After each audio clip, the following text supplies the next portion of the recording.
my name is Andrea Toussaint. I grew up in Menominee Falls, Wisconsin, but I currently live in Milwaukee in the Bayview area, and this is my 14th year here at EAA. It's people that I met in passing in just my social network and town, and I was swing dancing, and then I was running a swing dance group, and some of those folks came in and wanted to learn so they could build a better impression, and then they're like, oh, we go to this event, and they know people who know people, and then it's an invite-only event. This is not just open for the public to come in, because we need to make sure that you have a good impression, make sure that you're committed, and have an understanding and are willing to put the work in to dedicate yourself to preserving history. The whole encampment is it's supposed to represent the 340th Bomber Group that was stationed in Italy in 1944, and so we're kind of representing that with lots of allied forces. So we have American troops, British, Canadian, etc.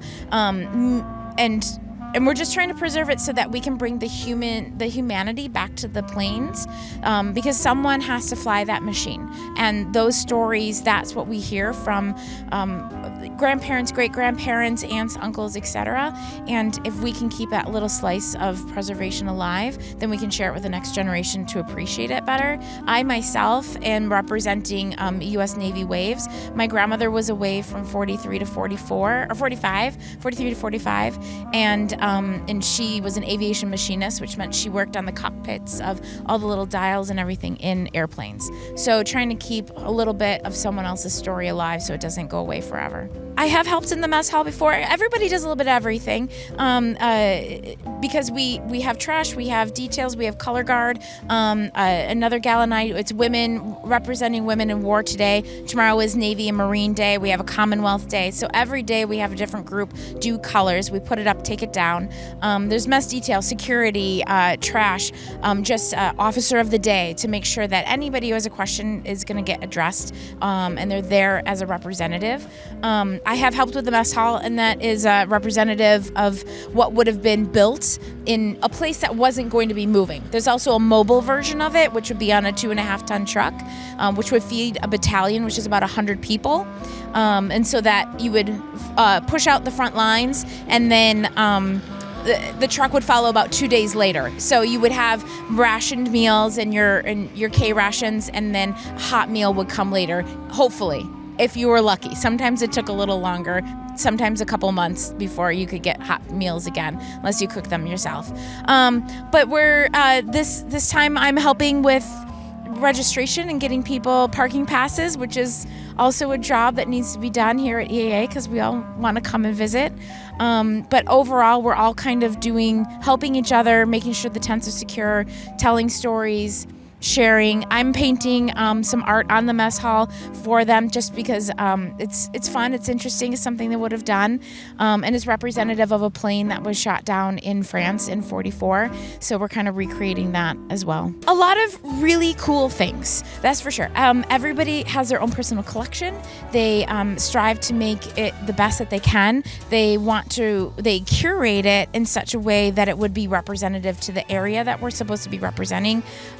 I.e., if you were in Europe, technically Europe, you wouldn't bring South Pacific type items here. So we want to curate it so that it's appropriate to the genre that we're showcasing. You'd find tents, you'd find vehicles, you'd find mess tins and canteens, and that's your cup and your plate for the whole week.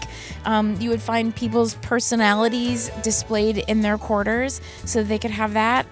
We have daily meetings every morning. We have a couple that other people can come and visit us and see a scripted version of what would have been a briefing.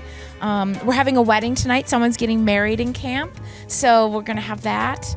You see a lot of things, that's for sure. And ask anybody questions because they're very excited to share with you what they have brought with them. Whatever shipments that you would get in, usually it'd be in some kind of crate. So whatever materials you can repurpose, I think that sometimes we forget that World War II, the folks that were fighting the war in World War II are all Depression era kids. They are scrappy. They save everything. They're ingenious in how they're just able to curate and create and engineer what it is they need to have happen.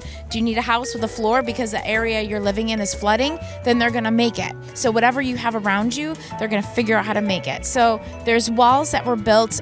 These ones have been reproduced from the manual, and there's a I don't know where it is, but I know it's on campus right now. We have an original manual with all the blueprints. So it's to measure. There's a pyramidal tent on top of it, and screens for bugs because it is quite buggy down here right now. But inside are fields or stoves that would normally be toted around. Each burner inside holds about 4 gallons of fuel. They would have used gasoline. We're using like Coleman white gas, and it can feed that one pot. We're putting, I think, 20 pounds of rice in one of the pots, and that is a perfect amount to fill it all up. You can saute, you can grill, you can deep fry, whatever you need to happen. We're also going to do some baking later. We turned one of them into a convection oven, so you put steel plates in, and that's also, they made it for the manual so that you can bake and it won't burn the bottom of it. So we're excited to try that out. But we have breakfast every morning, and we're having 4 or 5 dinners here. I think it's important to remember what we're here for, and we're here for people's stories and to honor them. And there's so many veterans even today that are not thanked. And so we really want to just make sure that we recognize and honor what they have sacrificed for all of us. So we're trying really hard because we all have a personal connection, and we hope that we can share that and bring up some added interest in history.